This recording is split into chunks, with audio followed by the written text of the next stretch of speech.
जी हाँ, नमस्कार साथियों, वंदे मातरम। स्वागत है आप लोगों का आपके अपने यूट्यूब चैनल परिवर्तन पे। आज हम लोग एसएससी एमटीएस के प्रीवियस ईयर के क्वेश्चनों पे चर्चा करेंगे।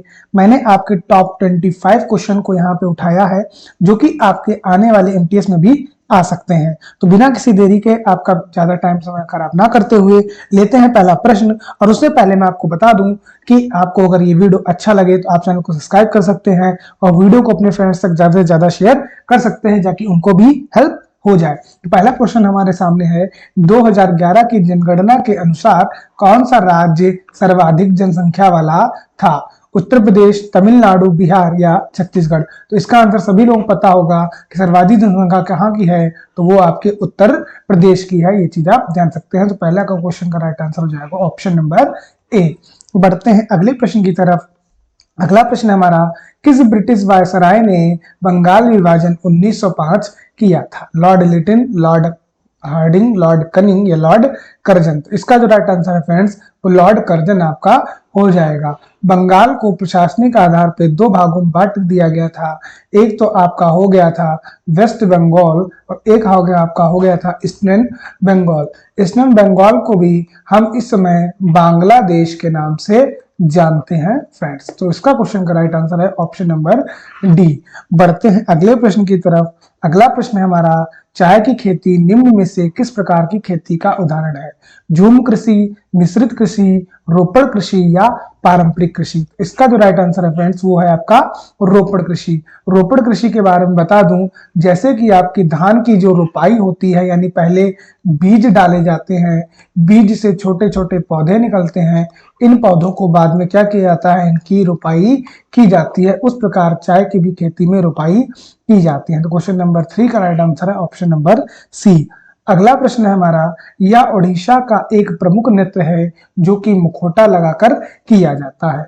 पाइका, डंडा यात्रा, छाऊ या झूमर? तो इसका जो राइट आंसर फ्रेंड्स, वो है हमारा छाऊ। अगर सिर्फ हमसे मुखौटा डांस की बात करते तो हम लोग इसका आंसर क्या देते, अरुणाचल प्रदेश अपना हम दे देते, ठीक है। लेकिन क्वेश्चन नंबर 4 का जो राइट आंसर है वो ऑप्शन नंबर सी हमारा बन जाएगा। अगले प्रश्न की तरफ चले तो आवृत बीजी यानी एंजियोस्पर्म के बीज में मौजूद बीज पत्रों यानी कॉलेडिसन की संख्या के आधार पर समूहों में विभाजित किया गया है? 2, 4, 5 या 3? इसका जो राइट आंसर है फ्रेंड्स, वो हमारा ऑप्शन नंबर ए, यानी दो भागों में इनको विभाजित किया गया है। ये चीज आप ध्यान रखिएगा।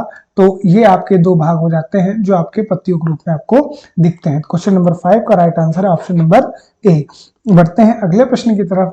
अगला प्रश्न है हमारा, नवपाषाण काल को अन्य हम किस नाम से जानते हैं? अधिपुरा पाषाण काल, मध्य पाषाण काल, पुरा पाषाण काल या ताम्र पाषाण काल?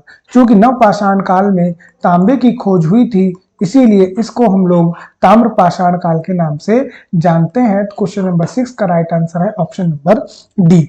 अगला प्रश्न हमारी स्क्रीन पे है, ब्रह्मपुत्र नदी भारत में किस राज्य से प्रवेश करती है? अरुणाचल प्रदेश, असम, सिक्किम या नागालैंड? तो भारत के मैप पे अगर हम लोग ब्रह्मपुत्र नदी को देखना चाहें तो आपके ये पूर्वोत्तर के इस राज्य से, यानी ये आपका कौन सा पड़ता है, अरुणाचल प्रदेश से भारत में प्रवेश करती है, जहां इसे हम लोग दिहांग के नाम से जानते हैं। तो इसका जो राइट आंसर हो जाएगा फ्रेंड्स, वो अरुणाचल प्रदेश बन जाएगा। ये चीज हम लोग ध्यान रखते हैं। बढ़ते हैं अगले प्रश्न की तरफ। अगला प्रश्न है हमारा, प्रिंस ऑफ भांगड़ा किसे कहा जाता है? दिलजीत दोसांझ, सुखबीर सिंह, अरिजीत सिंह या शान? तो ये दोनों तो गायकी के संबंधित हैं। सुखबीर सिंह जो है, इन्हें हम लोग प्रिंस ऑफ भांगड़ा की संख्या देते हैं। क्वेश्चन नंबर 8 का आंसर ऑप्शन नंबर बी। अगला प्रश्न हमारा, निम्न में से कौन सी किताब आर के नारायण द्वारा लिखी गई है? द व्हाइट टाइगर की बात करेंगे फ्रेंड्स, तो ये आपके अरविंद अडिगा द्वारा लिखी गई है। अरविंद अडिगा, ठीक है फ्रेंड्स। अगर आप थिंक लाइक ए मॉन्क की बात करेंगे तो ये आपके रोहित शेट्टी के द्वारा लिखी गई है। ध्यान रखिएगा, ये रोहित शेट्टी जो है ये फिल्म वाले नहीं है। फिर अगर हम बात करें द शैडो लाइन्स की, तो ये आपके लिखी गई है अमिताभ घोष के द्वारा। किसके द्वारा लिखी गई है? अमिताभ घोष। तो बस्ती है आपकी मालगुडी डेज, जो कि आपका बिल्कुल राइट आंसर बन जाएगा 9 का ऑप्शन नंबर डी। अगले प्रश्न पे बढ़ते हैं। तो अगला प्रश्न है, हरिमंदिर साहब पंजाब के किस शहर में स्थित है? बठिंडा, अमृतसर, कपूरथला या पटियाला? तो हरिमंदिर साहब को फ्रेंड्स हम लोग स्वर्ण मंदिर के नाम से जानते हैं, स्वर्ण मंदिर के नाम से जानते हैं। इस मंदिर की नींव गुरु रामदास जी ने रखी थी, ये चीज आप ध्यान रखिएगा। तो इसका जो राइट आंसर है वो ऑप्शन नंबर बी यानी अमृतसर बन जाएगा। तो ये क्वेश्चन बहुत ज्यादा इंपॉर्टेंट भी बन जाता है, ये चीज ध्यान रखिएगा। अगला प्रश्न है, भारत का सुप्रीम कोर्ट कितने प्रकार की रिट जारी कर सकता है? 4, 5, 3 या 1? उससे पहले अगर आपको वीडियो अच्छा लग रहा हो तो लाइक जरूर कर दीजिएगा। इसका राइट आंसर है ऑप्शन नंबर 5। तो इसमें 5 प्रकार की जो रिट है वो मैं आपको बता देता हूं। एक आपकी है बंदी प्रत्यक्षीकरण, ध्यान रखिएगा, बंदी प्रत्यक्षीकरण। दूसरी जो रिट है आपकी वो आती है आपकी परमादेश। कौन सी होती है फ्रेंड्स? आपकी परमादेश। तीसरी जो आती है वो होती है आपकी निषेध। कौन सी होती है? निषेध। अगर आप चौथी की बात करेंगे तो चौथी होती है आपकी सर्टिओरियरी। कौन सी होती है? सर्टिओरियरी। और पांचवी की बात करेंगे, पांचवी होती है को वारंटो। कौन सी होती है आपकी? को वारंटो। अगर कोई पूछे किस आर्टिकल के अंतर्गत जारी करता है, तो सुप्रीम कोर्ट जारी करता है आर्टिकल 32, वही आपकी आर्टिकल 226 यानी 226 के अंतर्गत हाई कोर्ट ऑफ इंडिया जारी करता है। फिलहाल क्वेश्चन नंबर 11 का आंसर जो राइट है वो ऑप्शन नंबर बी। अगले प्रश्न की ओर चलते हैं। तो अगला प्रश्न कहता है, 44वां संविधान संशोधन किससे संबंधित है? शिक्षा का मूल अधिकार बनाया गया। तो अगर हम लोग ये देखें कि शिक्षा को मूल अधिकार कब बनाया गया, तो हम लोग इसमें कह सकते हैं इसे 42वें संविधान संशोधन 1976 के द्वारा। संपत्ति का मूल अधिकार कब बनाया गया? तो 40वां संविधान संशोधन 1978 के द्वारा।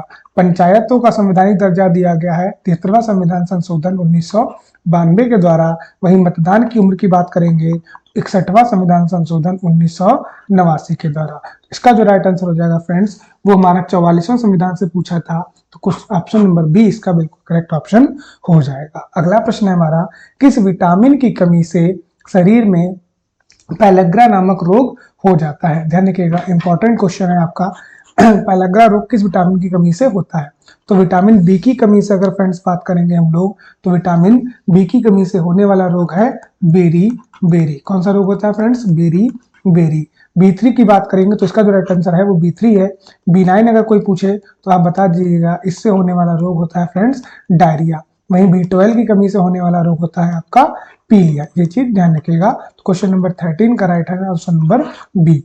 अगला प्रश्न है हमारा, निम्न से कौन सा देश एक भारत का पड़ोसी देश है? ऑस्ट्रेलिया नहीं है, ईरान भी नहीं है, रूस भी नहीं है, मालदीव जो है ये भारत का एक पड़ोसी देश है। और ये कौन सी सीमा बनाता है?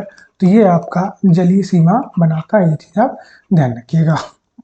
अगला प्रश्न है, अकबर के समय राजस्व की कौन सी प्रणाली प्रचलित थी? इक्ता जो है फ्रेंड ये इल्तुतमिश के समय थी, ये चीज हम लोग ध्यान रखेंगे। इक्ता इल्तुतमिश के समय थी। जब्ती जो थी वो अकबर के समय थी, जिसे हम लोग कोडरमल व्यवस्था भी कहते हैं। घड़ी और चराई ये दोनों अलाउद्दीन खिलजी द्वारा लगाए गए नए कर थे, ये चीज ध्यान रखिएगा, नए कर थे। तो कौन से? घड़ी और चराई कर। फिलहाल इस क्वेश्चन का राइट आंसर है वो जब्ती कर हमारा बन जाएगा, यानी 15 का right answer option number B. अगला प्रश्न है, वेदांतम सत्यनारायणा शर्मा का संबंध किस नृत्य शैली से है? मोहिनीअट्टम, कुचिपुड़ी, कथक या कथकली? तो वेदांतम सत्यनारायण शर्मा का संबंध आपका कुचिपुड़ी से है, ये चीज ध्यान रखिएगा।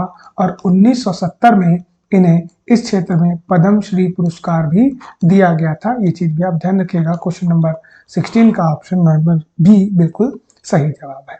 अगला प्रश्न है, सैयद अहमद खान ने Mohammad Ahmad Anglo Oriental College की स्थापना कहाँ की थी? अलीगढ़, दिल्ली, लाहौर या कलकत्ता? तो इस कॉलेज की स्थापना सन 1875 में की गई थी, जिसे बाद में 1920 में क्या नाम दे दिया गया था? नाम दिया गया था अलीगढ़ मुस्लिम विश्वविद्यालय। क्या नाम दिया गया था?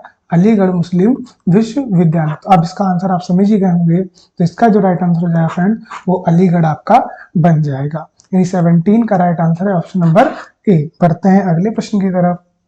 अगला प्रश्न है, आईसीसी वनडे वर्ल्ड कप 2023 कहाँ होगा? ऑस्ट्रेलिया, इंग्लैंड, भारत या बांग्लादेश। तो इसका जो राइट आंसर है वो आपका भारत बन जाएगा। यानी जो आपके नए जो संस्करण खेलों के होने वाले हैं वो बहुत ज्यादा इंपॉर्टेंट आपके बन जाएंगे।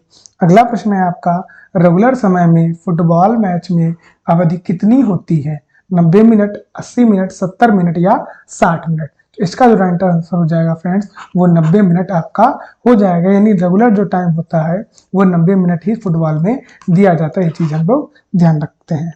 अगला प्रश्न है हमारा, अली वर्दी खान की मृत्यु के बाद बंगाल का नवाब कौन बना था?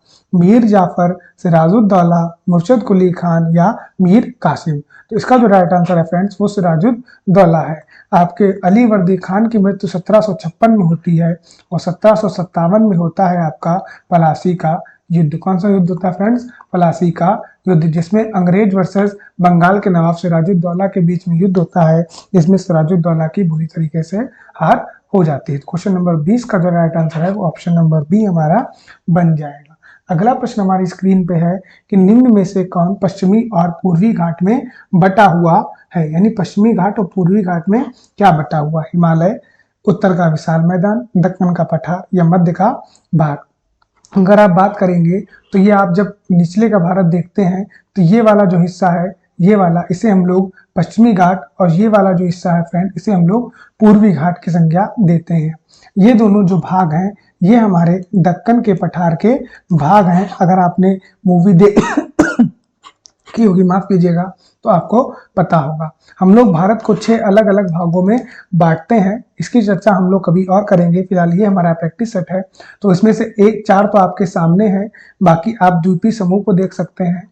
द्वीपीय समूह 5वां हो जाता है हमारा। ये चीज हम लोग ध्यान रखते हैं। फिलहाल 21 का जो राइट आंसर है वो ऑप्शन नंबर सी हमारा बन जाएगा। अगला प्रश्न है हमारा, कार्य का एसआई मात्रक क्या है? डेसिबल, जूल, पास्कल या हर्ट्ज। तो कार्य का एसआई मात्रक जूल होता है।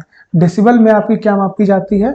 ध्वनि मापी जाती है, और दाब आपका पास्कल में मापा जाता है। हर्ट्ज भी आपकी ध्वनि का एक प्रकार का मात्रक है। ये चीज ध्यान रखेंगे। तो क्वेश्चन नंबर 2 का जो राइट आंसर है वो ऑप्शन नंबर बी हमारा बिल्कुल सही है। अगला है हमारा, रानी रुद्रमा देवी का संबंध किस वंश से है? चोल वंश, काकतीय वंश, चालुक्य वंश या चेर वंश। तो रानी रुद्रमा देवी का जो संबंध है फ्रेंड्स वो काकतीय वंश से आपका हो जाता है, जो कि सन 1259 से लेके 1289 तक काकतीय वंश की आपकी रानी रही थी। लेकिन आपसे पूछा जाए भारत की पहली रानी कौन थी, तो जिन्हें हम लोग कहते हैं रजिया सुल्तान, जो कि किस वंश से संबंधित थी? आपकी गुलाम वंश से संबंधित थी। ये चीज आप ध्यान रखिएगा।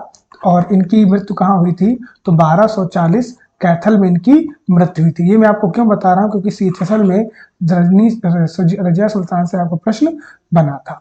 अब बढ़ते हैं अगले प्रश्न की तरफ। अगला प्रश्न हमारा, मूल कर्तव्य को संविधान संशोधन द्वारा जोड़ा गया। 42वां, 44वां, 61 या 60। तो मूल कर्तव्यों को 42वां संविधान संशोधन सन 1976 में, जब आपकी पीएम कौन थी? पीएम थी उस समय आपकी इंदिरा गांधी जी। उस समय ही ये आपके जोड़े गए थे। और पूछा जाए किस कमेटी की सिफारिश से जोड़े गए थे, तो ये भी ध्यान रखिएगा, सरदार स्वर्ण सिंह समिति। कौन सी समिति थी? तो सरदार स्वर्ण सिंह समिति की सिफारिश से आपके मूल कर्तव्यों को जोड़ा गया। तो 24 का जो राइट आंसर है वो ऑप्शन नंबर ए हमारा बिल्कुल सही हो जाएगा। बढ़ते हैं अपने लास्ट प्रश्न की तरफ।